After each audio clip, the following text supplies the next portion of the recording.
Halo semuanya, selamat siang, selamat datang di podcast edisi spesial Bela Negara. Baik lagi nih sama saya, Sherly Febiola, sebagai host kalian hari ini. Nah, kalau kita bicara soal bela negara, biasanya kan orang langsung kepikiran angkat senjata atau latihan militer yang berat-berat. Padahal ada satu poin penting yang jadi fondasi utama, yaitu memiliki kemampuan awal bela negara. Hari ini kita akan kedatangan rekan kita yaitu Kak Edwin Aprian yang akan membantu kita bedah apa sih sebenarnya kemampuan awal bela negara ini. Halo Kak Edwin, apa kabar? Halo, terima kasih sudah diundang. Benar banget apa yang dibilang tadi. Banyak yang salah kaprah. Padahal kemampuan awal ini justru yang paling dekat dengan kehidupan kita sehari-hari sebagai warga negara. Terutama buat kita yang bekerja di pelayanan publik. Oke Kak Edwin, kita langsung aja ya Kak Edwin ya, to the point aja. Biar teman-teman nih pada paham nih, sebenarnya kemampuan awal bela negara itu mencakup apa saja sih Kak?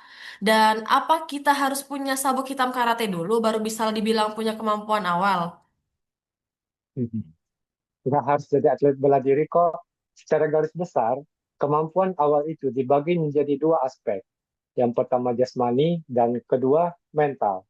Pertama, secara jasmani, kita dituntut untuk menjaga kesehatan.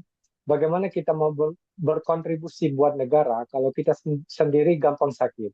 Jadi, rutin olahraga dan menjaga pola hidup sehat itu bentuk konkret bela negara. Kedua, secara mental, ini soal integritas, kejujuran, dan kecerdasan emosi. Punya mental yang kuat dan gak gampang menyerah saat menghadapi masalah itu modal utama. Wah, berarti menarik sekali ya Kak Edwin ya.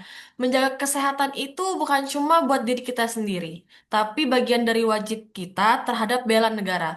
Lalu, kalau soal kecerdasan, apa kita harus jenius nih Kak? Bukan harus jenis secara akademik saja, tapi lebih ke kecerdasan dalam bernegara. Kita harus melek aturan, tahu hak dan kewajiban, serta punya etika yang baik. Itu yang disebut memiliki kemampuan awal secara mental. Nah, Kak Edwin, sebagai bagian dari Kemenimipas Kak Edwin, gimana sih kita menerapkan kemampuan awal ini di kantor kita? Kan setiap hari tuh kita ketemu masyarakat banyak di dalam pelayanan nih. Gimana Kak Edwin? Nah, ini penting.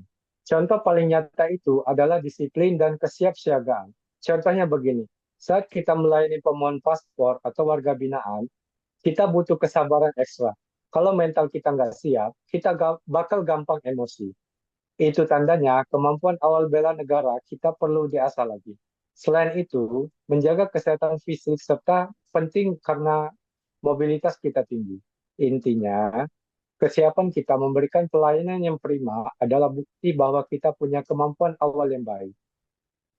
Aku setuju banget nih sama Kak Edwin. Jadi kalau kita telat masuk kantor atau males-malesan saat melayani, sebenarnya secara nggak langsung kita sedang gagal dalam membela negara. Di level yang paling dasar ya Kak Edwin ya. Tepat sekali.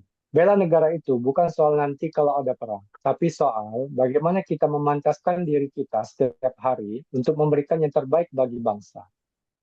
Wah, Kak Edwin, betul sekali. Nggak kerasa nih kita ngobrol-ngobrol dari tadi nih. Sebelum kita tutup, mungkin ada closing statement atau pesan buat teman-teman yang nonton video podcast ini supaya lebih semangat dalam mengasah kemampuan awal bela negaranya. Apa tuh, Kak Edwin? Pesannya sederhana. Mulailah dari diri sendiri, jagalah kesehatanmu, perkaya ilmumu, dan kuatkan mentalmu. Karena bangsa yang besar tidak mungkin dibangun oleh warga yang lemah. Siapkan diri kita agar saat negara memanggil, dalam bentuk apapun, kita sudah siap. Wah, luar biasa sekali ya Kak Edwin ya. Jadi intinya teman-teman, sehat raganya, kuat mentalnya, cerdas pikirannya. Oke teman-teman semua, sekian podcast kita kali ini. Semoga teman-teman bisa mengambil pelajaran bahwa bela negara itu mulai dari hal kecil di sekitar kita. Saya, Selida Febiola, dan narasumber kita, Edwin Aprian, pamit undur diri. Salam bela negara, Indonesia Indonesia maju. maju. Dadah!